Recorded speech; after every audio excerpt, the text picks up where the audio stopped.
Frank. Is what, yes, looms over all of this. You write, Andrew, inside the greatest crash in Wall Street history and how it shattered a nation. And what's fascinating about the book are some of the parallels that one can draw between then and now. Talk a little bit about that and this debate. Right. Look, I don't want to suggest that we are in 1929, but we might be in 1999, and there are these parallels. By the way, tariffs being just one.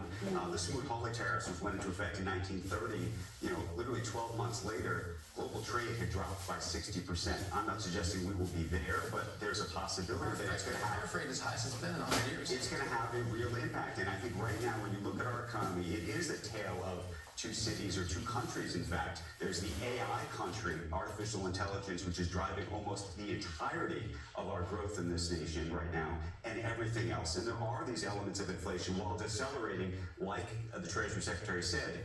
You look at meat, you look at furniture, you look at the things that we are living with. This great experiment around tariffs means ultimately things are going to cost more, and there's going to be less competition, full stop. And just one other point, Jason Furman of Harvard did a study recently looking at AI. If you take out all the AI spending in America right now, our economy is flat. Susan, weigh in here, particularly as we're less than 2 weeks away from elections, off-year elections in Virginia and New Jersey for the governor's seat. The economy is still the number one issue. Spending, affordability, that's what voters still care about. And that's what voters always care about. I mean, that's the thing, right?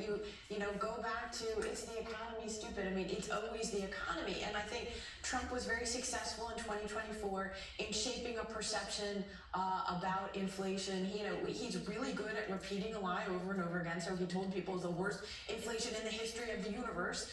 And even if people didn't accept that, they accepted the idea that that was the framework. Well, now, what we haven't heard, and I'm interested to see what Republicans say about this, we haven't heard any ownership that there's a connection between Trump's attempt to upend the global trading economy and what's happening here at home. But I can tell you, going to the grocery store, that maybe Scott Bessent doesn't go to the grocery store, but it's expensive, and it's more expensive. And the question is when people, and if they start to blame President Trump for his trade policies in connection with that. Mark, what about that issue, and do you think that it's going to loom large over these gubernatorial races? The New Jersey race closer, I think, than folks were anticipating, certainly, but the Republican candidate there, Jack Ciattarelli, walking a really fine line when it comes to it. I think all of us around this table can afford our groceries. I think the challenge is in middle America, particularly in the agricultural community. I think that's where the tariffs are having their greatest impact. And even though CPI is at 3%,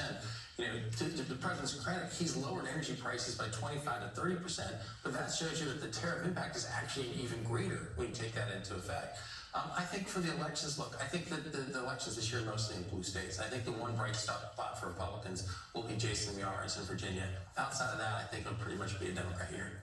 Why, Andrew, is the economy always and still the number one issue, and borne out by your book here? Because people always, always, always vote with their wallet. That is the lesson of history. And so when you see what's happening right now and the costs going up, invariably the costs are going up. By the way, the St. Louis Fed has some math. They say the costs are going up. So when people say, maybe tariffs aren't a thing, it's a thing.